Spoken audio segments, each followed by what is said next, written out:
Bonjour à tous. Un auditeur m'a écrit en me disant: L'Observateur, arrête, ça suffit. Arrête de parler de l'islam, tu n'y connais rien.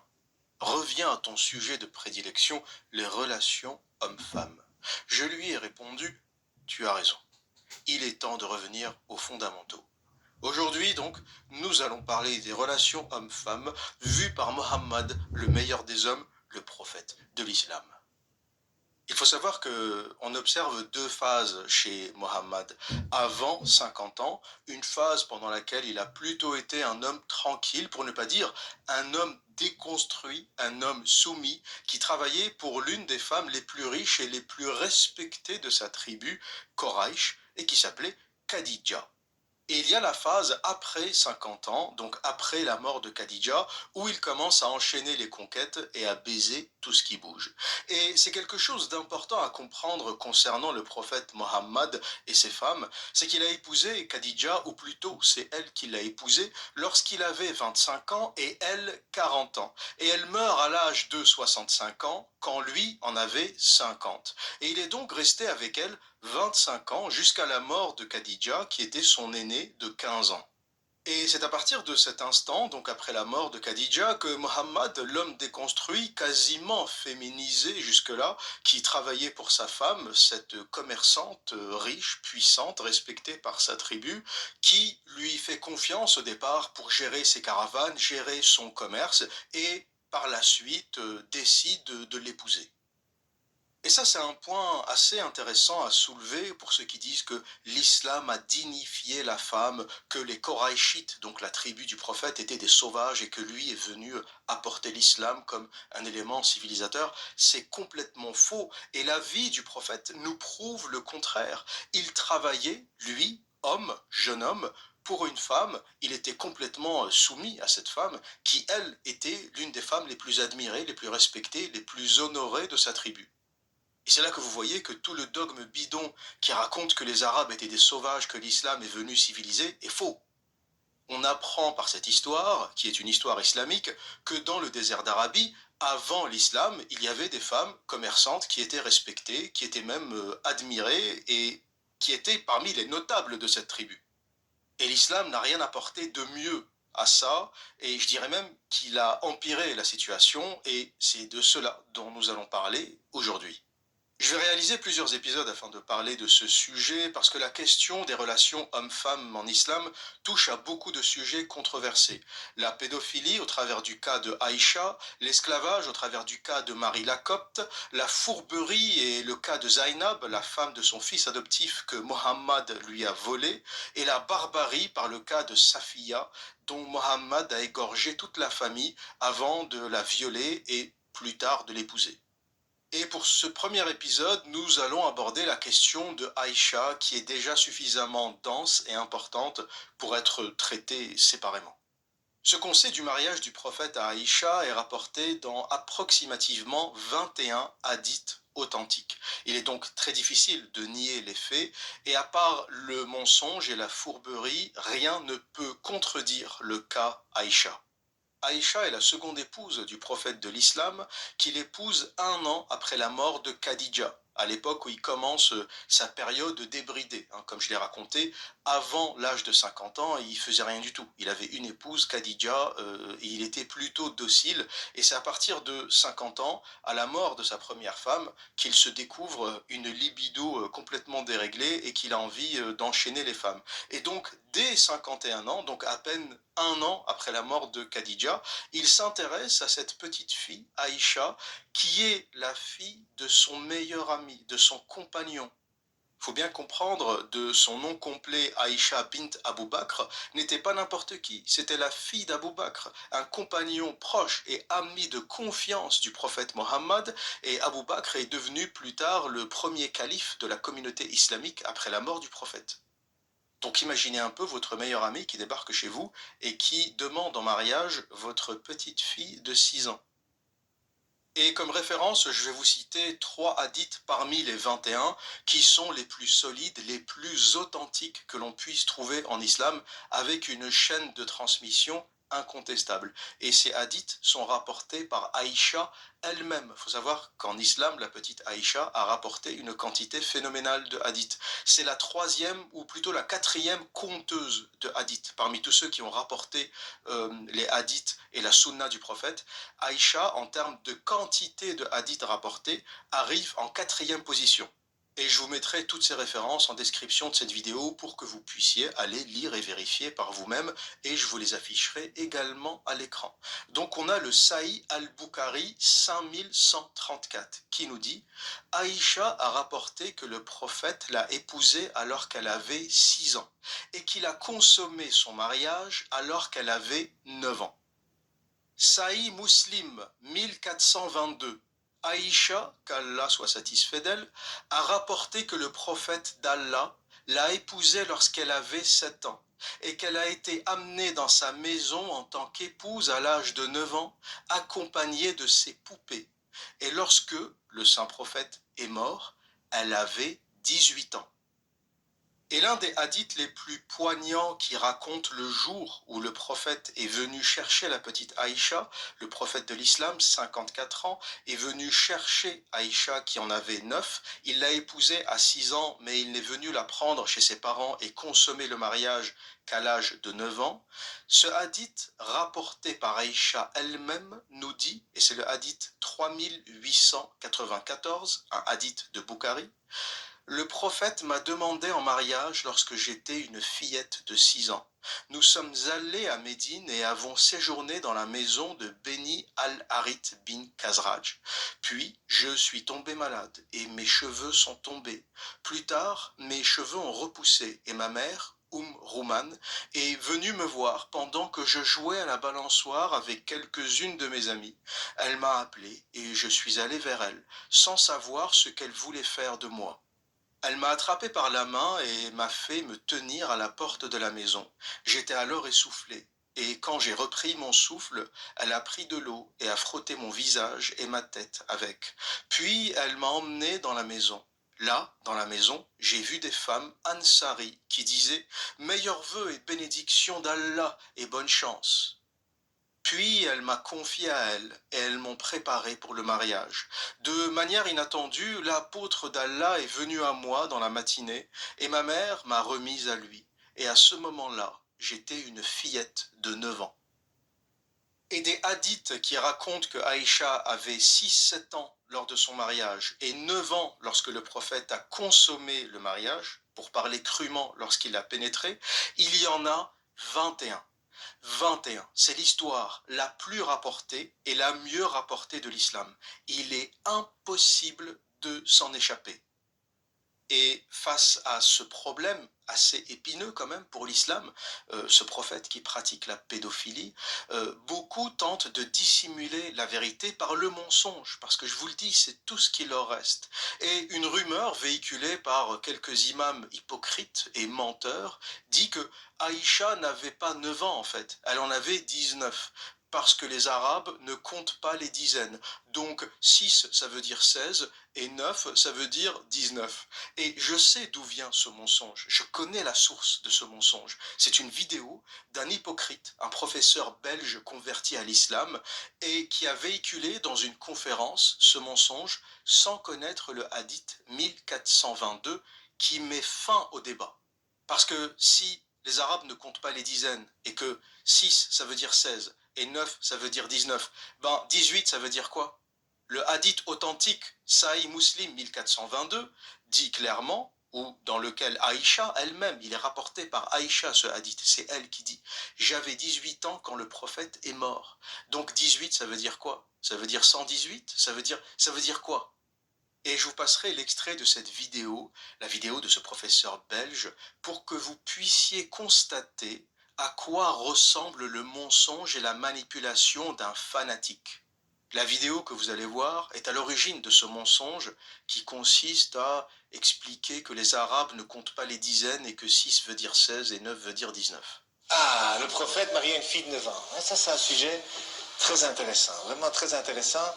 Et je dois dire qu'il a sans doute été la plus grande motivation pour moi, parce que moi, je me suis traité de pédophile, dans un milieu où il y a eu du trou, il y a eu Il y a eu plein de choses, et puis en plus je deviens musulman.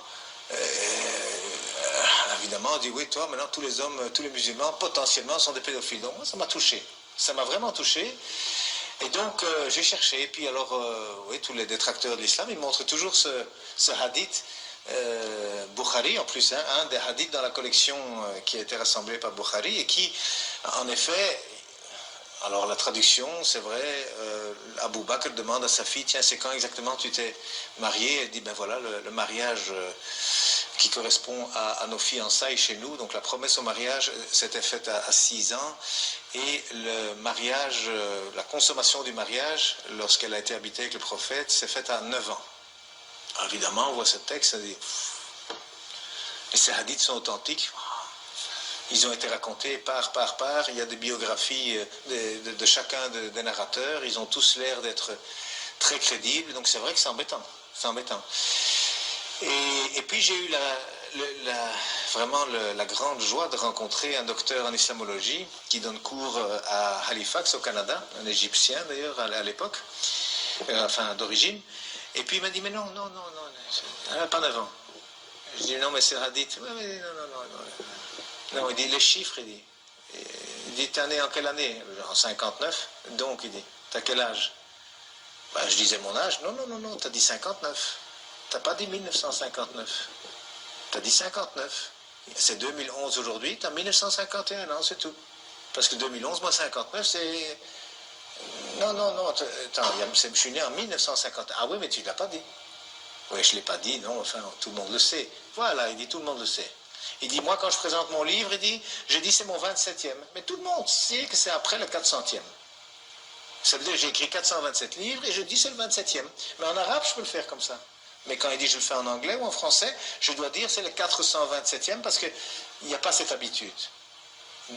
Or, l'arabe, il n'y a pas cette habitude. Et c'est vrai, j'ai réfléchi à ça, je dis tiens c'est intéressant, et j'étais à Fès et on regardait un mouton, un mouton, miatinu khemsin, 250 dirhams. Oh, je dis c'est pas cher ça. Ça fait 25 euros pour un mouton. Et je dis c'est pas cher. Oui, je dis oui, moi je le prends. Et puis il me dit oui, je donne 250. Non, c'est après les 1000 dirhams. Tout le monde sait que c'est au moins 1000 dirhams pour le mouton. Donc c'est 1250. Ah. Donc les Arabes, ils parlent après quelque chose.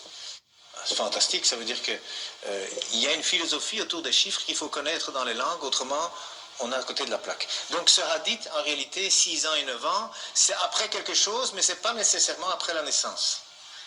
C'est ça ce que j'ai appris, j'ai vérifié ça avec des professeurs arabes, et tous ils m'ont dit la même chose, oui, c'est pas sûr, 6 et 9, c'est après quelque chose dans le contexte. Et vous allez me dire, mais pourquoi ce professeur ment? Pourquoi il raconte des mensonges comme ça? Pourquoi il dit des trucs Ben, la vérité, c'est que face à ces 21 hadiths authentiques, à part le mensonge, il n'y a rien qui va sauver l'islam. La question de la pédophilie en islam est une question centrale, est une question grave, est une question qui éventuellement pourra conduire beaucoup de gens à la quitter. Parce que qui veut être adepte d'une religion qui autorise la pédophilie? Personne, du moins personne de normalement constitué. Et donc forcément, si on ne veut pas que des millions de musulmans fuient cette religion, on est obligé de trouver des parades. Mais c'est des parades absurdes, des parades bidons. La personne qui vous dit c'est faux, elle avait 19 ans parce que les Arabes ne comptent pas les dizaines, vous faites un copier-coller du hadith 1422 et vous lui envoyez. Tiens, vas-y, lis, mange. La fille qui a été victime de cette pratique raconte elle-même qu'elle avait 18 ans lorsque le prophète est mort et qu'elle avait 7 ans lorsqu'il l'a épousée. Il y a une petite divergence pour l'âge du mariage, 6 ans, 7 ans, mais on sera d'accord, ça ne fait pas une très grande différence.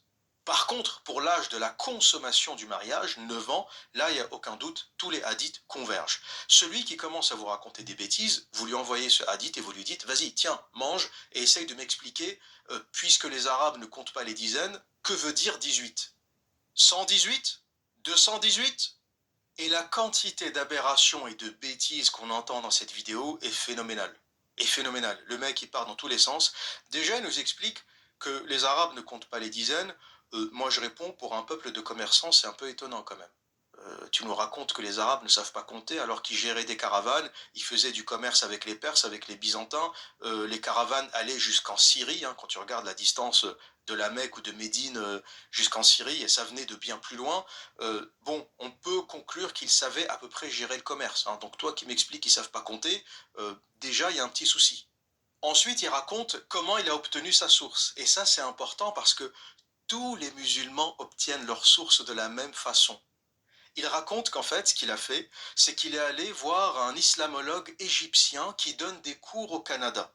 Ça, c'est intéressant. Il n'a pas dit j'ai lu, il n'a pas dit j'ai cherché, il n'a pas dit j'ai constaté moi-même par la preuve. Non. Il a dit je suis allé demander, j'ai rencontré un islamologue égyptien qui donne des cours au Canada, qui lui a dit que les Arabes ne comptaient pas les dizaines. Et ensuite, ça continue dans l'absurdité, parce que ce fameux professeur égyptien dont bien sûr il a pris le soin de ne pas révéler le nom, lui dit qu'il a écrit 427 livres, mais lorsqu'il en parle, il dit « j'ai écrit 27 livres ». Parce que dans le monde arabe, voilà, on est les rois de l'approximation, on fait tout à peu près, Inch'Allah, si Dieu le veut, et donc au lieu de dire 427, je dis 27. Alors, il y a deux aberrations dans ce truc. Déjà, quand tu as écrit 427 livres, tu dis j'ai écrit 427, hein, tu dis pas j'ai écrit 27, et surtout, comment tu fais pour écrire 427 livres? Même si tu écris un livre par an, il te faut 427 ans. Tu m'expliques comment ce mec a pondu 427 livres? Il dit, moi, quand je présente mon livre, je dis c'est mon 27e. Mais tout le monde sait que c'est après le 400e. Ça veut dire que j'ai écrit 427 livres et je dis c'est le 27e. Mais en arabe, je peux le faire comme ça. Le gars, il est professeur, il balance ça dans une conférence. J'ai rencontré quelqu'un qui a écrit 427 livres. Ah bon? 427 livres, tu devrais être une star mondiale. Par contre, comme il est pudique, et que dans le monde arabe, on fait les choses à peu près, il dit j'en ai écrit 27. Et ce gars-là t'explique que Aïcha avait 19 ans et tu l'écoutes. Tu manges. Miam miam, c'est bon, j'ai pas besoin de vérifier. Et après, il conclut son argumentatif avec je suis allé au marché de Fès, il y avait un mouton, j'ai dit combien, on m'a dit 250, moi j'étais content, j'allais payer, puis on m'a dit non, non, c'était 1250, parce que les Arabes parlent après quelque chose. Donc, quand on dit dans le monde arabe 250, ça veut dire 1250. Du foutage de gueule intégral. Moi, pour vérifier la source, ça m'a pris un peu de recherche, mais une fois que j'ai trouvé le hadith, c'est bon, je l'ai lu et j'ai besoin de rien d'autre. Ni d'un professeur canadien, ni d'un savant musulman égyptien, j'ai besoin de rien d'autre. Un hadith Saï, 1422, noir sur blanc, elle avait 18 ans quand le prophète est mort. Terminé, il n'y a plus à tortiller du cul. Qu'est-ce que tu me racontes? Les Arabes savent pas compter, il a écrit 427 livres, mais il dit qu'il en a écrit 27. C'est quoi toutes ces histoires que tu es obligé de raconter pour justifier et cacher la pédophilie, qui est l'un des sujets les plus épineux et les plus problématiques en islam aujourd'hui? Et la raison de toutes ces manœuvres, de tous ces imams, ces savants qui essayent de modifier un peu l'histoire en vous disant mais non, c'est pas 9, c'est 19. J'ai entendu un imam dire c'est 24. Lui, il avait aucune justification par contre, hein. Il a sorti ça comme ça, 24. Il a même pas essayé de camoufler ou de mentir ou de bricoler un truc du type les Arabes comptent pas les dizaines. Il a balancé 24 et voilà, tu prends. En se disant personne ne va vérifier parce qu'il est convaincu que les adeptes de cette religion ne lisent pas. Donc tu leur dis ce que tu veux. Et à part le mensonge, il n'y a rien qui peut sauver l'islam aujourd'hui. C'est pour ça que de plus en plus, on va voir ces aberrations, ces mensonges, ces déformations de l'histoire. On va voir ce genre de choses. Donc ceux qui veulent défendre l'islam aujourd'hui, ils sont obligés de mentir, deux, ils sont obligés de devenir racistes, parce que ça veut dire quoi, les Arabes ne savent pas compter? Si c'est pas du racisme, c'est quoi? Ça veut dire quoi? Les Arabes, c'est de l'approximation, ils savent pas compter, ils comptent pas les dizaines. C'est une forme de racisme. Tu dis que ce peuple n'est pas sérieux. Et pour pousser le vice encore plus loin, il y a un auditeur qui a mis un commentaire, qui a laissé un commentaire en bas de l'une des vidéos consacrées à l'islam, où il m'a écrit « Ne rapporte pas ce que dit Al-Bukhari, n'écoute pas Al-Bukhari, c'est un sale ouzbek ». Quand j'ai lu ça, je me suis dit « C'est quoi le problème? T'as un problème avec les ouzbeks? Al-Bukhari est ouzbek? Oui, comme tous les savants de l'islam, il faut savoir que toute l'histoire islamique, que ce soit Al-Bukhari, Muslim, Al-Tabari, ils sont tous de la région Iran-Ouzbékistan, c'est des Perses. Al-Bukhari est un Perse, Muslim est un Perse, Al-Tabari qui a écrit toute l'histoire islamique vient du Tabaristan, qui est une région au nord de l'Iran, qui se situe au bord de la mer Caspienne. Et d'une façon générale, tous les gens qui ont réfléchi, qui ont pensé, qui ont écrit, qui ont transmis l'islam sont des Perses. Les Arabes n'ont quasiment rien fait. Toute l'érudition, la précision de l'islam est perse. Même Al-Khawarizmi, quand les gens disent les Arabes ont inventé l'algèbre, ils ont inventé le chiffre 0, c'est faux. C'est de l'appropriation culturelle. Al-Khawarizmi est un Perse. Lui aussi vient de la région Ouzbékistan, et tout ça, ça se passe grosso modo, pour faire un peu de géographie, nord de l'Iran, sud-ouest de l'Ouzbékistan, on est au bord de la mer Caspienne. Et donc, s'il faut rejeter tous ceux qui ne sont pas arabes, ben, il ne reste plus rien de l'islam. Tu vires Al-Tabari, tu mets l'histoire à la poubelle, tu vires Al-Bukhari, tu mets tous les hadiths, toutes les histoires de l'islam à la poubelle. Il ne reste plus d'islam. Si tu veux aller sur ce terrain, moi je te suis. Si tu me dis qu'il faut rejeter tout ça, à ce moment-là, bon, ben, on en a fini. Il n'y a plus d'islam, c'est terminé. Et je me suis dit, vous imaginez aujourd'hui ce que font les gens pour défendre l'islam? Ils sont obligés de mentir, ils sont obligés d'insulter, ils sont obligés de devenir racistes, parce que oui, c'est du racisme. Al-Tabari est ouzbek, et alors? Al-Bukhari est ouzbek, et alors? C'est quoi ton problème avec les ouzbeks? Si t'étais un vrai musulman, t'accepterais que tout ce qui est produit par la Oumma, c'est un savoir musulman. Pourquoi tu commences à faire la différence maintenant que ça ne te plaît plus, maintenant qu'on commence à voir des contradictions et des problèmes, tu commences à accuser les autres de ne pas être vraiment ou complètement musulmans parce qu'ils ne sont pas arabes. Donc il y a quoi? Il n'y a que les Saoudiens qui sont vraiment, vraiment musulmans et tous les autres, c'est des fraudes. Mais encore une fois, ils sont obligés de faire ça, et vous verrez de plus en plus d'attaques contre Tabari, contre Al-Bukhari, contre Muslim. Bientôt, ils vont aussi rejeter Al-Khawarizmi, ils vont dire c'est un Iranien, les mathématiques, c'est pas arabe en fait, c'est des Perses, les Perses c'est des chiites, faut pas les écouter, ils racontent n'importe quoi. Et vous verrez de plus en plus ce genre de choses, parce qu'ils n'ont plus le choix. L'odeur du caca est de plus en plus forte. Lorsqu'on ouvre les livres et qu'on voit 21 hadiths qui parlent de pédophilie, c'est plus possible, il n'y a plus d'autre choix.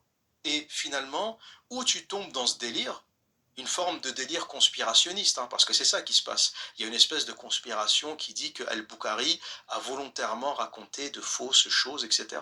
Mais vous comprenez que c'est une forme de fuite. Ils ne savent pas qu'en critiquant Al-Bukhari, Al-Tabari, ils sont en train, quelque part, de détruire l'islam. Parce que toute l'histoire islamique a été rapportée par ces gens-là. Donc faites-le si vous voulez. Procédez à la destruction de Al-Bukhari, procédez à la destruction de Tabari, mais en agissant ainsi, vous ne le savez pas, mais vous êtes déjà en train de détruire l'islam. Parce que ces gens-là, que ça te plaise ou pas, qu'ils soient perses, ouzbeks ou pas, ils ont écrit l'islam. Tout ce qu'on sait de l'islam vient d'eux. Donc l'islam partira avec eux. Ce qu'on appelle la sunna a été écrit et rapporté par eux. Ce qu'on appelle l'islam sunnite, qui repose sur la sunna, qui sont donc les habitudes et les pratiques du prophète, ont été rapportés par Tabari, Muslim et d'autres. Donc si tu penses que ça, c'est faux et ça ne tient pas la route, ça veut tout simplement dire que l'islam sunnite est faux et ne tient pas la route. C'est aussi simple que ça. Sans les Perses, sans les Iraniens et sans les Ouzbeks, il n'y a plus d'histoire islamique. Mais en réalité, ce prof belge, comme beaucoup d'Européens ou de chrétiens qui se convertissent à l'islam, a dû rencontrer une musulmane, et c'est souvent comme ça que ça se passe.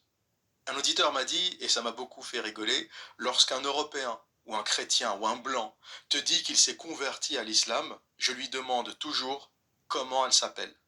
Tous ceux que vous voyez sur internet, les pseudos Alex musulman, Jean musulman, Jésus musulman, tout ce que vous voulez. En général, ces gens-là ont rencontré une gonzesse qui était musulmane et ils se sont convertis. Ça ne va pas plus loin que ça. Et ce prof d'histoire n'échappe pas à la règle. Il a rencontré une gonzesse, une Khadija, ça lui a plu, il a aimé les formes, elle était jolie, il a aimé sa peau, il est tombé amoureux, voilà. Elle l'a envoyé acheter 2 cornes de gazelle, il a pris un thé à la menthe.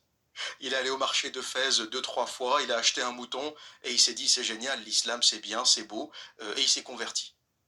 Et puis à un moment, on lui a parlé du problème de la pédophilie lorsqu'il a commencé à annoncer autour de lui ça y est, je suis converti à l'islam, j'ai fait ma shahada. Les gens qui savent lui ont dit tu connais l'histoire de Aïcha, tu sais vraiment ce qui s'est passé.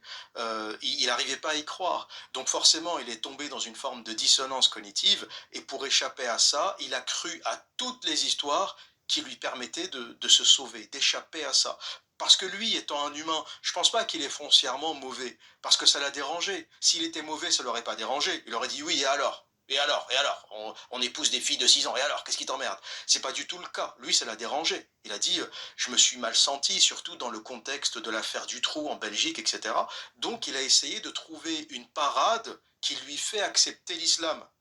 Et quand il a rencontré cet imam, ce professeur égyptien au Canada, il n'a pas fait de recherche. Le mec qui lui a balancé comme ça, les Arabes comptent pas les dizaines, elle avait 19 ans, il a bouffé. Il a bouffé parce que ça l'a tout de suite conforté dans son dogme. Ça a tout de suite calmé et rassuré sa dissonance cognitive. Il a dit c'est bon, je mange, miam, ça me suffit. Tu lui dis Hadith 1422, va lire. Aïcha elle-même, la petite, elle te dit j'avais 18 ans quand il est mort et j'avais bien 6 ans quand il m'a épousé, ou plutôt 7 ans, et 9 ans quand il a consommé le mariage. Il va te dire non, non, non, non, c'est bon, le professeur canadien, il m'a dit 19 ans, c'est 19 ans. C'est ça qui se passe en fait. La dissonance cognitive est immense, et encore plus pour ceux qui sont nés dans l'islam. Parce que quand tu t'es converti, bon, c'est pas vraiment en toi, tu vois, c'est pas quelque chose que tu as depuis la naissance. Mais quand tu es musulman de naissance et que tu as grandi dans ça et que toute ta vision du monde est façonnée par ça, imaginez la violence. Imaginez la violence et j'ai pas fini. J'ai pas fini. Là, c'est que le début du podcast. Je vous ai pas raconté la suite. Et finalement, le niveau de spiritualité de ces nouveaux convertis, hein, les gens musulmans, Alex musulman, Jésus musulman, machin, leur niveau de spiritualité est au niveau de la sensibilité du clitoris de leur ourti musulmane. C'est de ce niveau-là. Tout ce qu'ils vous racontent du genre, ouais, j'ai lu un verset et je suis tout de suite tombé sous le charme, j'ai lu une sourate, ça m'a convaincu de la divinité d'Allah, c'est bidon. C'est bidon. T'as rencontré une meuf, fallait te convertir parce que sa famille, parce que la culture, point. Et à la limite, ça me dérange pas. Je suis pas en train de vous dire que c'est pas bien d'épouser des musulmanes. Épouse qui tu veux. Moi, je suis un libéral. Hein. La gonzesse te plaît. Faut te convertir pour que ses parents te foutent la paix. Fais-le. Mais ne viens pas me raconter de salade.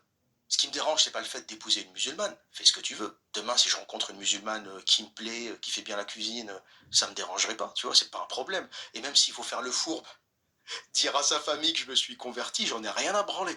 Si pour que le père ne me casse pas les couilles, faut que je lui dise oui, oui, bismillah, hamdoulillah, donne, apporte le couscous. Je peux le faire, c'est pas un problème. Du moment que la gonzesse me plaît et que j'ai envie de faire ma vie avec, c'est pas un sujet. Allahu Akbar, quand il me dit il faut venir à la mosquée, je vais lui dire non, non, j'ai peur d'attraper le Covid. Et voilà, tu passes ta route. Mais ce qui me dérange, moi, c'est l'hypocrisie. C'est quand ces nouveaux gens musulmans te disent non, non, moi j'ai découvert la spiritualité, j'ai lu une sourate. J'ai lu une sourate, la sourate 65, verset 4. C'était beau, ça m'a touché, ça m'a touché. Et vous savez, surtout, quand ils lisent le Coran avec la musicalité. Vous savez, en arabe, il y a ce qu'on appelle le tajwid. Le tajwid, c'est quand vous les entendez lire avec la voix nasale, là, ce genre de truc. Et les mecs, ils comprennent rien. Ils sont là, ils récitent, ils récitent, ils récitent. Ils sont rien pigés. Ils ont rien pigé au truc et ils sont là, c'est beau, la spiritualité, c'est beau. Sourate 65, verset 4. Puis à un moment, tu l'attrapes, tu dis, viens ici. Viens ici, Abdul-Kader. Arrête de chanter là. Viens ici. Déjà, t'as le nez bouché, viens ici. T'as compris ou t'es juste en train de chanter? T'as compris ou ça fait 20 ans que tu récites comme un débile? Tu sais ce que dit cette sourate? Tu l'as lu ou pas? Viens, on va la lire ensemble. Assieds-toi. Assieds-toi, t'es pas prêt. Sourate At-Talaq, le divorce, verset 4. Quant aux femmes qui n'ont plus leurs règles, ou qui ne les ont pas encore eus, leur retraite est de 3 mois, sachez-le, si vous en doutez. Quant aux femmes enceintes, leur retraite cesse avec l'accouchement.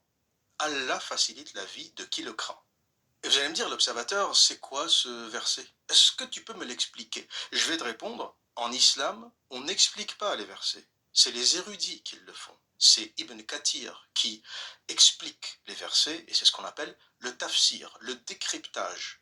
Celui qui te dit, moi je lis le Coran tout seul et je comprends, tu lui dis, tu n'es pas un musulman, tu n'es pas musulman. En islam sunnite, la règle veut qu'on se remette aux érudits pour expliquer des textes parce qu'ils sont extrêmement complexes et parce qu'il y a un contexte qu'on appelle en arabe sabab an-nuzul. Sabab, raison, nuzul, ça veut dire descente. On considère que le Coran vient du ciel, que Dieu ou Allah le descend sur Mohammed, et donc il y a une raison de la descente. Voilà comment on comprend le Coran. Et voilà ce que nous dit le tafsir d'Ibn Kathir, page 294, je vous mets le lien en description et vous irez lire par vous-même.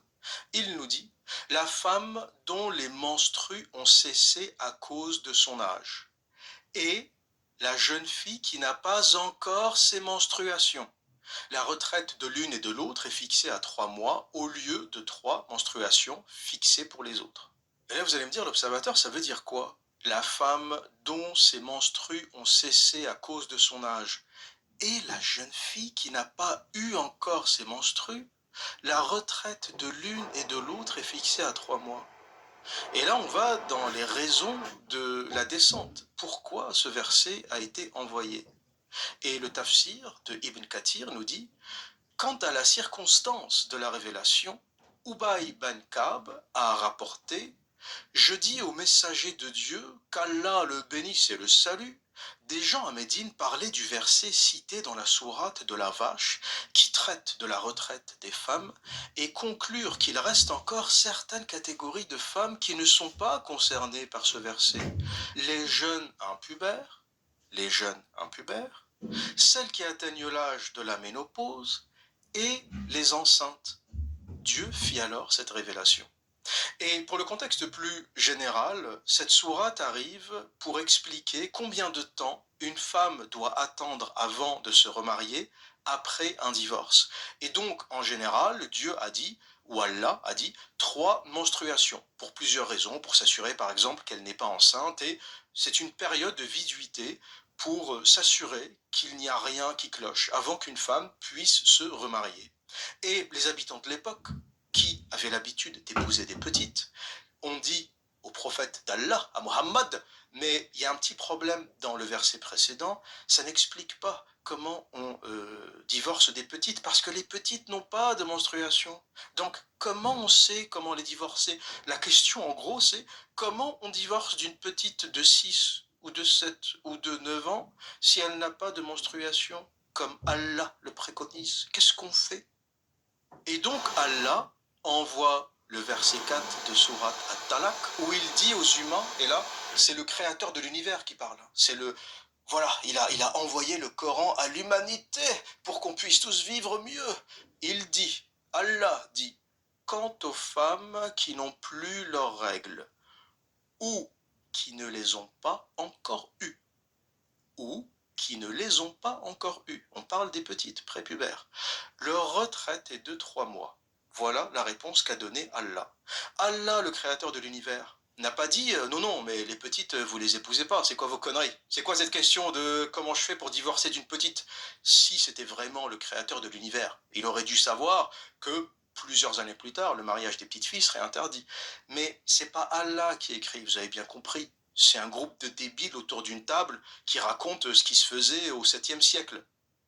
Voilà comment on en arrive à cette aberration. Et encore une fois, beaucoup essayent de camoufler ce verset, essayent de mentir en disant que celles qui n'ont pas de menstruation, c'est la ménopause ou c'est celles qui ont des problèmes hormonaux. Il y a toujours cette espèce de tortillage de cul chez le fan club d'Allah pour essayer de protéger cette aberration.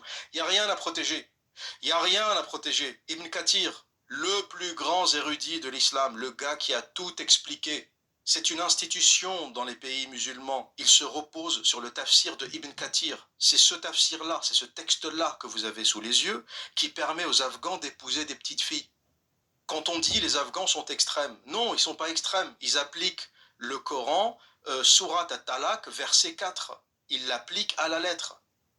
Et Ibn Kathir te dit, des gens à Médine parlaient du verset cité dans la sourate de la vache qui traite de la retraite des femmes. Et conclure qu'il restait encore certaines catégories de femmes qui ne sont pas concernées par ce verset, dont les jeunes impubères, celles qui atteignent l'âge de la ménopause et les femmes enceintes. Et Dieu fit alors cette révélation qui est Sourate At-Talaq, verset 4. Voilà le contexte. Vous imaginez un peu le délire? Il y a une première sourate ou un premier verset dans Sourate Al-Baqarah qui explique comment divorcer des femmes et qui explique la question des 3 menstruations. Les gens viennent, toc toc toc, Mohammed sort de là, explique-nous. Il y a un petit problème, on a lu la sourate, il y a un petit problème. Tu dis 3 menstruations, mais moi j'ai épousé une petite fille de 6 ans, elle n'a pas de menstruation et je veux la divorcer. Comment je fais? Mohammed, il va dans sa grotte, il s'écrit un petit texte à lui-même, il se récite un petit texte, il invente que c'est Gabriel qui est venu lui dire tout ça, il revient en courant avec sa djellaba, les mecs, assis, tout le monde assis, je vais vous raconter la révélation d'Allah. Alors pour les petites filles, écoutez bien, les petites filles qui n'ont pas encore, tous ceux qui ont dans l'équipe là, qui ont épousé des enfants, des bébés, il faut attendre 3 mois, voilà. Comme Dieu, Allah est miséricordieux, on sait qu'elles n'ont pas de règles, hein, c'est normal, elles sont prépubères, donc, faut attendre 3 mois. Voilà, merci, à plus, je retourne, il y a Aïcha qui m'attend. Donc toi, qui m'écoutes et qui récite le Coran comme un débile, quand t'atteins la page de Surat At-Talaq, divorce, verset 4, rappelle-toi, souviens-toi que ce que tu lis, c'est une réglementation de la pédophilie. Souviens-toi que ce que tu es en train de lire, c'est Allah qui t'explique comment on divorce des petites filles. Si Dutroux le savait, si les pédophiles belges le savaient, ils se seraient tous convertis à l'islam. Et ils auraient dit au juge, mais c'est ma religion, voilà, dans ma religion, Allah te dit tu peux divorcer des petites filles. Donc voilà, si les pédophiles savaient, je pense qu'ils se seraient tous convertis à l'islam. Je le dis, je le déclare, si vous ne le savez pas, l'islam est une religion pédophile. T'en fais ce que tu veux, tu gardes, tu jettes. T'en fais ce que tu veux. Moi, ce que je délivre, c'est de l'information, et ce n'est même pas moi qui parle. C'est Aïcha qui parle, elle raconte son histoire. C'est Al-Bukhari et Muslim qui parlent, donc ils rapportent l'histoire d'Aïcha. Et c'est Allah qui parle, c'est le Coran, Surat At-Talaq, numéro 65, verset 4. Et c'est Ibn Kathir qui parle dans son tafsir, page 294, que je vous mettrai en description de cette vidéo, qui explique clairement Sabab an-Nuzul, la raison de la descente ou la raison de l'envoi, qui explique le contexte, et qui te dit pourquoi Allah a fait ce rappel. Et, quitte à me répéter, parce que c'est tellement important qu'il faut le dire, le contexte de cette sourate, c'est les gens de Médine, parce qu'à ce moment-là, le prophète avait déjà déménagé, il avait fait sa hijra, il est parti à Médine, sont venus le voir et ils lui ont dit, monsieur le prophète, moi je veux divorcer de la gamine, comment je fais? Elle n'a pas encore ses règles, elle a 9 ans, qu'est-ce que je fais? Le prophète lui a dit, t'attends 3 mois. Voilà 21 hadiths, une sourate, le tafsir ou les tafsirs, hein, parce qu'il y en a d'autres, qui vous explique que c'est une religion pédophile. Et toi, tu viens tortiller du cul avec « elle avait 19 ans, c'est pas vrai, je suis pas d'accord, t'es un menteur ». Et je vous le dis aujourd'hui, pour défendre l'islam, il vous reste 2 choses. Le mensonge, donc mentir tout simplement. Vous dites que c'est pas vrai et vous mentez. Après, une fois qu'on est dans le mensonge, on raconte ce que tu veux. Et il vous reste le racisme, parce que ça, c'est une carte que vous serez obligé de raconter. Tabari est un Perse, Boukhari est un Ouzbek, il vous reste que ça en fait, le mensonge et le racisme. Ou encore, les Arabes ne savent pas compter, ils comptent pas les dizaines, c'est tout ce qui vous reste. Et un autre argument qui revient souvent, parce que même quand tu as balancé ça aux islamistes, aux fous d'Allah, ça ne leur suffit pas. Ils viennent te voir en disant « L'observateur, pourquoi tu parles pas de la pédophilie en Europe? Il y a plein de pédophiles en Europe, hein, t'en parles jamais, t'as peur ?» Mais oui, il y a des pédophiles en Europe. Mais est-ce qu'on a érigé Dutroux, Jacques Dutroux? Est-ce que c'est devenu une star nationale? Est-ce que, comme le prophète Mohammed, il est adulé par des millions de gens? Non, c'est un criminel, il est en tôle. Oui, on a des pédophiles en Europe, mais on n'en fait pas des stars. On les punit, on les traque, on les met en prison. On n'en fait pas une religion. C'est tout ce qui vous reste comme argument. L'observateur, oui, le prophète de l'islam est un pédophile, mais pourquoi tu parles pas des pédophiles européens? Ben, j'en parle pas parce qu'on fait notre travail. On les traque, on les pourchasse, on les met en prison lorsqu'on les attrape. On ne les glorifie pas, on n'en fait pas une religion, on n'en fait pas un livre. Le problème de l'islam, c'est pas que il y a 1400 ans, un mec a épousé une fille de 6 ans. Il y en a plein qui le faisaient. Pourquoi on n'en parle jamais? Même les compagnons du prophète l'ont fait. Mais pourquoi on n'en parle jamais? Parce que c'est des humains qui ont fait des erreurs, ce ne sont pas des prophètes. Le problème de Mohammed et le problème de l'islam et de la parole de Dieu, c'est qu'on dit qu'elle est valable en tout temps et en tout lieu. Et c'est pour ça que dans le monde musulman aujourd'hui, il y a des hommes de 50 ans qui épousent des petites filles de 6 ans avec l'appui et la bénédiction d'Allah. Voilà où est le problème. Dans la sourate 33, verset 21, Allah nous dit: en effet, vous avez dans le messager de Dieu un excellent modèle à suivre pour quiconque espère en Dieu et au jour dernier et invoque Dieu fréquemment. C'est ça le problème. Les gens qui disent on s'en fout, c'est les hadiths, c'est pas grave, c'est Mohammed, mais Dieu n'a rien à voir dans cette affaire, ou Allah n'a rien à voir. Si Allah a à voir dans cette affaire, parce que Allah te dit, sourate 33, verset 21, vous avez dans le messager de Dieu un excellent modèle à suivre. T'as compris où est le problème?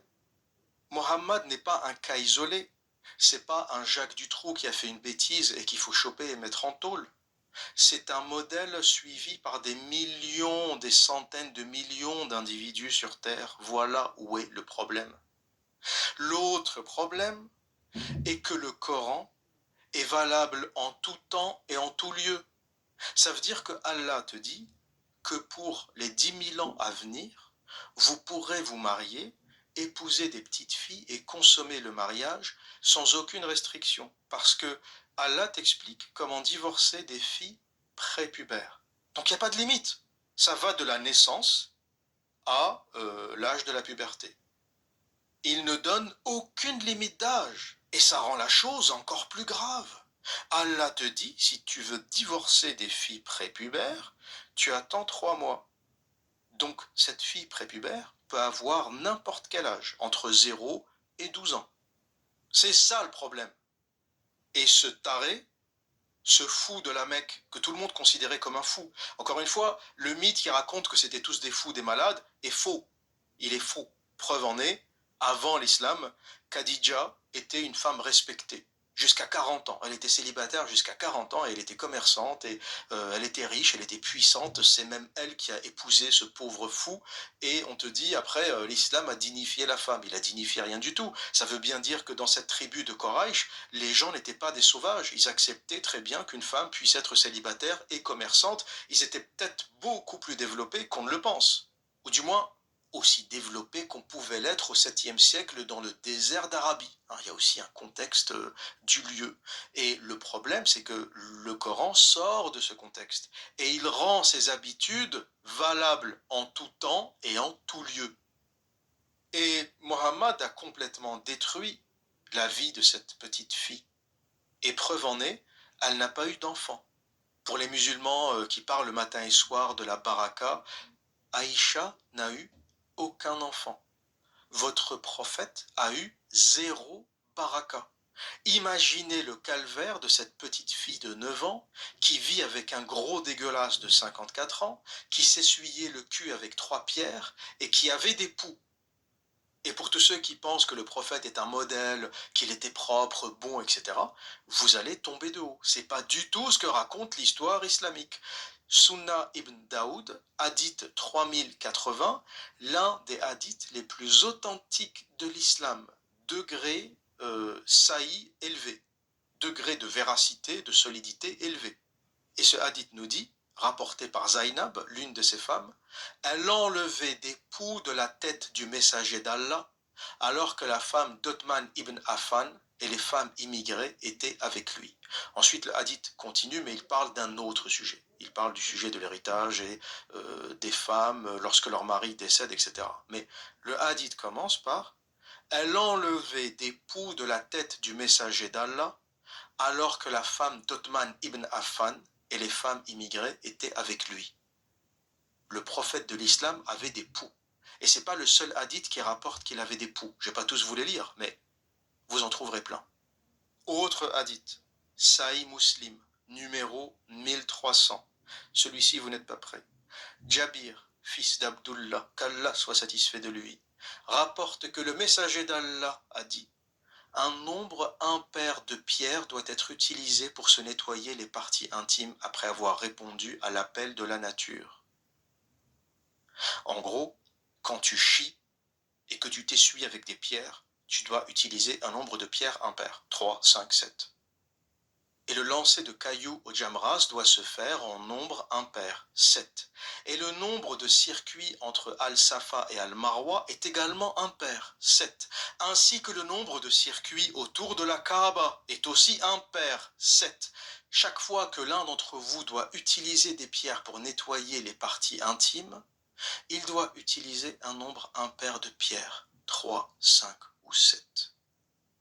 L'envoyé de Dieu t'explique comment te nettoyer le cul avec des pierres.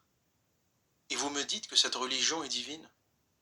Et ce hadith est indestructible. Pourquoi? Parce que si tu me dis, on va prendre l'exemple de mon auditeur, le raciste qui me dit les Ouzbeks, faut pas les écouter, faut pas écouter les Ouzbeks. Bon ben, manque de bol, Sahih Muslim, pareil, bon, c'est un perse. Qui te rapporte ça? Ben, il te rapporte aussi que tourner autour de la Kaaba, il faut le faire 7 fois. Pourtant, tu le fais. Donc ce hadith, il est vrai ou il est faux? Le même hadith qui t'explique comment tu fais le Safa et le Marwa, hein, l'aller-retour entre les deux petits monticules de pierre, et combien de fois tu tournes autour de la Kaaba, donc tout ça tu le fais. Hein. Finalement, Muslim, il raconte pas de bêtises, tous les musulmans l'écoutent. Il tourne 7 fois autour de la pierre noire, sans connaître son origine, mais ça c'est un autre sujet. Ça aussi, l'histoire de la pierre noire, vous n'êtes pas prêts. Mais bon, c'est pas le sujet de cette vidéo. Donc, ils écoutent tout ça, et quand tu leur dis, mais tu savais que dans le même hadith qui t'ordonne de tourner 7 fois autour de la Mecque, le même, il te dit aussi que tu dois t'essuyer le cul avec un nombre de pierres impair. Et encore, n'oubliez pas que ces traductions européennes, qu'elles soient en anglais et en français, ont tendance à affiner un peu le vocabulaire, parce qu'il y a des choses beaucoup plus crues. Donc, on a appelé ça l'appel de la nature. Chier, on a appelé ça l'appel de la nature. Je suis certain qu'en arabe, c'était écrit chier. Quand tu vas chier, quand tu sors chier, tu t'essuies le cul avec 3, 5 ou 7 pierres. Et une fois que tu t'es essuyé le cul avec 7 pierres, tu vas faire le tour de la Kaaba 7 fois. Pareil, avec la merde qui te colle au cul. Et t'as des musulmans qui te disent, il y a un musulman, il m'a écrit ça en commentaire, il me dit heureusement que les musulmans étaient là pour vous apprendre à vous laver. Encore une fois, je vous ai dit, la seule chose qui leur reste, c'est la méchanceté et le racisme, et le mensonge. Il reste que ça, en fait. Quand tu les mets face à la vérité de ce qu'est l'islam, c'est tout ce qui leur reste. Et moi, je réponds, quelle propreté t'a appris ton prophète? Quelle propreté t'a appris ton prophète? Hadith 3080, un hadith sahih validé par Al-Albani, du plus haut degré d'authenticité, te dit, rapporté par Zainab, sa femme, qu'il avait des poux. Et hadith Sahih Muslim te dit qu'il s'essuyait le cul avec des pierres. De quoi vous parlez? En fait, l'image que vous avez de votre prophète est fausse parce que vous ne lisez pas. Si vous ouvrez les livres, vous allez vomir. Si vous ouvrez les livres de cette doctrine, de ce dogme qu'on appelle islam, vous allez vomir. Et pour revenir à la question d'Aïcha, pourquoi il n'a pas eu d'enfant avec elle? Eh bien, parce qu'il a certainement détruit son système reproductif. Et il la tripote depuis l'âge de 6 ans, parce qu'il y a aussi d'autres textes dans l'histoire de Tabari qui expliquent qu'il l'a épousée à 6 ans, mais il allait lui rendre visite jusqu'à l'âge de 9 ans, avant qu'il la prenne, et qu'il faisait des choses, qu'il la tripotait, qu'il n'arrivait pas à commettre l'acte sexuel parce qu'elle était trop petite, mais il y allait, il la visitait et il la tripotait. Et c'est à 9 ans qu'il a commis l'acte sexuel. Mais vous pensez que ce gros dégueulasse n'a pas détruit quelque chose? Pourquoi on interdit ce genre de relation? Pourquoi? Parce que On a vu ce que ça donne. On a vu ce que ça donne. Pourquoi la pédophilie est interdite? Ça ne vient pas de n'importe où. C'est basé sur des faits scientifiques. Je trouve pénible rien que l'idée d'en parler. Il y a des médecins qui ont fait des autopsies après des crimes et qui ont vu dans quel état étaient les enfants. Ça a généré des hémorragies internes. Des enfants sont morts parce que leur corps n'est pas fait pour ça. Le corps d'un enfant n'est pas fait pour ça. Voilà pourquoi on interdit ça. Et Aïcha n'a pas eu d'enfant parce que son corps n'était pas fait pour ça. Les musulmans qui disent oui, mais c'est pas grave, c'est sa femme. D'où c'est pas grave? Elle ne lui a donné aucun enfant. Ça vous pose pas de question, ça? C'est la femme avec qui il est resté jusqu'à la fin de ses jours. Il est mort à 63 ans ou à 62 ans lorsqu'elle en avait 18. Et vous ne vous posez pas d'interrogation pourquoi il n'a pas eu d'enfant avec cette femme? La réponse, vous la connaissez. Parce que ce qu'il a fait est grave. Parce que ce qu'il a fait à cette petite fille pendant son enfance a détruit son système reproductif. Voilà ce qui s'est passé. Voilà la réalité de la barbarie de ce qui s'est passé. Et voilà ce que vous essayez de cacher. Aujourd'hui, pour continuer à défendre l'islam, je vous le dis très clairement, il n'y a aucun argument qui tient. Il n'y a aucun argument qui tient. La seule chose, c'est le mensonge, comme l'a fait ce prof belge. Tu ne peux que mentir, en fait, et inventer des histoires. Le racisme, donc inventer des histoires conspirationnistes de les Perses modifient les textes, etc. Des histoires du type c'est un sale ouzbek, faut pas l'écouter. Les mêmes gens qui se plaignent du racisme en Europe pratiquent le racisme quand ça les arrange. Je suis certain que cet auditeur qui m'a écrit faut pas écouter Al-Tabari, c'est un sale ouzbek, irait porter plainte si moi je lui disais faut pas t'écouter parce que t'es un sale maghrébin. Comment tu réagirais à ça? Toi qui m'écoutes et qui m'a dit faut pas écouter Al-Tabari, c'est un sale ouzbek. Si moi je te disais faut pas t'écouter parce que t'es un sale maghrébin, comment tu réagirais? Qu'est-ce que ça provoquerait en toi? Tu crierais au racisme, tu crierais à l'indignation, tu dirais c'est pas normal, on ne peut pas me juger sur une base ethnique. Je veux bien qu'on me juge sur ma compétence, sur mon travail, mais je ne veux pas qu'on me juge sur une base ethnique. Et c'est ça le problème du racisme, c'est que on ne juge pas les gens sur leurs erreurs ou sur leurs actions ou sur leur comportement, on les juge sur une base ethnique. C'est pour ça que c'est insupportable. La base ethnique, elle n'est pas choisie. T'es né, quelle que soit ton ethnie, c'est pas quelque chose que tu as décidé. Voilà pourquoi le racisme n'est pas toléré, n'est pas tolérable. Et toi, qui, je suis certain, dans ton cas personnel, va utiliser cet argument contre le racisme et pour te protéger du racisme, tu oses utiliser le racisme quand ça t'arrange. Maintenant que ça te dérange, maintenant que ces informations sont rapportées par un ouzbek perse, tu commences à l'insulter sur son ethnie et sur sa race et sur son origine parce que ça ne t'arrange pas. Vous imaginez ce qu'a fait l'islam de vous? Vous imaginez en quoi vous a transformé l'islam? Vous devenez des monstres pour défendre cette religion. Vous devenez des menteurs, des racistes, vous devenez violents pour défendre un dogme qui n'a pas de fondement, pour un dogme écrit par un groupe de voyous pour servir leur conquête. Lorsqu'on s'intéresse à l'islam historique, parce que tout ça c'est le dogme, tous ces écrits sont des écrits rapportés par le dogme. Ce que je vous raconte et ce que je critique, c'est la mythologie. On n'a pas encore abordé la question de l'islam historique. Qu'est-ce que c'est réellement? Comment ça a été créé? Et pourquoi ça a été créé? Et là, c'est un autre sujet, et les sources qu'on va utiliser sont des sources historiques. Ce ne sont pas des sources religieuses, ce n'est plus Al-Tabari, ce n'est plus Ibn Kathir, ça va être des écrits romains, des écrits grecs, des écrits latins, des écrits perses non islamiques, des écrits nazaréens, juifs, qui vont nous raconter ce qu'était réellement la création de l'islam. Et en réalité, il n'y a rien de bon chez cet individu autoproclamé prophète. Tout ce que vous pensiez savoir est faux. On se souviendra de l'islam comme de l'une des plus grandes arnaques du millénaire. L'effondrement de l'islam sera terrible. Rien à voir avec le christianisme, ça sera terrible. Pourquoi? Parce que la quantité de bêtises et d'erreurs et de contradictions dans ce dogme est immense. Un prophète qui est sale, qui a des poux, qui s'essuie le cul avec 3 pierres, qui épouse des petites filles, qui a des esclaves, qui vole, qui tue, qui égorge. Il n'y a rien de bon dans cette personne, dans ce prophète autoproclamé, dont le nom n'est même pas Mohammed. Mohammed est un titre qui veut dire le bien-aimé. C'est pas son vrai nom, on ne sait pas comment il s'appelle. Il y a plein de pièces historiques dans lesquelles il y a marqué Mohammed ou sur lesquelles il y a marqué Mohammed, alors que c'est des pièces chrétiennes, byzantines, perses, zoroastriennes, et Mohammed veut dire le bien-aimé, c'est tout. Mais on ne sait pas si c'était une personne, un groupe de personnes, un calife. On n'a pas de précision sur cet individu, si c'était un individu. Et aujourd'hui, pour être clair, défendre l'islam, c'est défendre la pédocriminalité. Il n'y a aucun doute là-dessus. Je vous ai cité toutes les sources, y compris les sources du Coran, Sourate At-Talaq, verset 4. Allah et son prophète autorisent et réglementent le mariage des petites filles prépubères sans limitation d'âge. La seule indication, c'est prépubère, donc avant la puberté. Mais tu fais ce que tu veux, du bébé jusqu'à 12 ans. Toute personne qui dit le contraire est un menteur.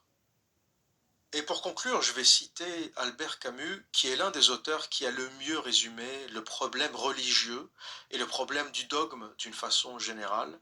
Et ça constituera une réponse à tous ceux qui me disent l'observateur, tu critiques jamais le christianisme, tu critiques jamais le judaïsme, tu fais une focalisation sur l'islam.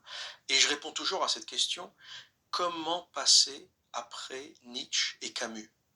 Ils ont mis le christianisme par terre. Ils ont mis la question religieuse par terre, ce qui n'est pas encore le cas de l'islam. Voilà pourquoi je ne parle pas du christianisme. Qu'est-ce qu'il y a de plus à détruire? Si toi, tu as le courage de passer après Nietzsche, vas-y, bon courage. Moi, quand j'ai lu Nietzsche et ce qu'il dit du christianisme, et quand j'ai lu Camus et ce qu'il dit du christianisme et du communisme qu'il agglomère, j'ai plus rien à dire. La messe est dite sur le christianisme. Et voilà ce que nous dit Camus au sujet des dogmes d'une façon générale, un extrait de L'homme révolté. Le communisme n'est qu'un christianisme dégénéré.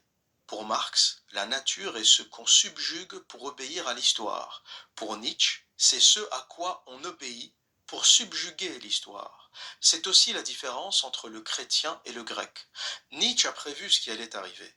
Le socialisme moderne tend à créer une forme de jésuitisme séculier, à faire de tous les hommes des instruments. Ce qu'on désire au début, c'est le bien-être. Par la suite, on marche vers un esclavage spirituel tel qu'on n'en a jamais vu. Et dans L'homme révolté, Camus nous parle du problème de vouloir imposer l'histoire à la nature. Les Grecs pensaient que la nature était ce qu'elle était et que la règle et la loi est la loi de la nature. Alors que les communistes, par exemple, qui sont des dogmatiques, ont tenté d'imposer l'histoire à la nature. Ils savaient que le communisme ne fonctionnait pas. Ils savaient que ça créait la misère, la famine. Mais ils ont continué à forcer afin de tenter, en espérant que cette histoire, le communisme, allait modifier la nature, allait dompter la nature. Et pour Camus, qui cite Nietzsche, il explique que la nature, c'est ce à quoi on obéit pour subjuguer l'histoire. C'est l'histoire qui doit se plier à la nature, et ce n'est pas une histoire racontée qui doit soumettre la nature. Et voilà le problème des dogmes et des religions, c'est qu'elles essayent de nous imposer quelque chose de contre nature. Elles forcent. La nature te dit, c'est pas bien de toucher aux enfants, c'est pas bien de toucher aux petites filles, parce que c'est mal, parce que ça provoque des hémorragies, parce que les enfants meurent, et lorsqu'ils survivent, ils sont traumatisés à vie, parce qu'à cet âge, ils sont censés jouer à la poupée, jouer à la balançoire avec leurs amis. Ils sont censés avoir la naïveté de l'enfance. Ils ne sont pas prêts pour la chose sexuelle. Voilà ce que dit la nature. Et la religion, le dogme te dit, si tu veux divorcer des petites filles, attends 3 mois. Vous avez compris où est le problème du dogme de l'histoire qui veut s'imposer à la nature? C'est exactement ce que vous dit Camus. L'histoire, qui englobe le dogme, la religion, s'impose à la nature et la détruit.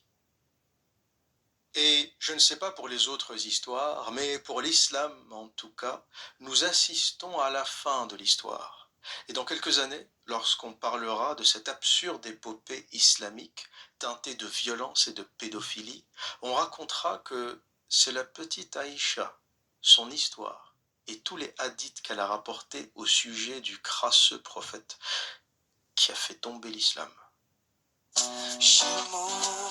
She moves like a breeze. I swear I can't get her out of my dreams. To have her shining right here by my side, I'd sacrifice all them tears in my eyes. Oh, Aisha, Aisha, passing me by. Aisha, Aisha, my. Aisha, Aisha, smile for me now. Aisha, Aisha, my. Comme si je n'existais pas. Elle est passée à côté de moi, sans oreille ni reine de sabbat. J'ai dit Aisha, prends tout et pour toi.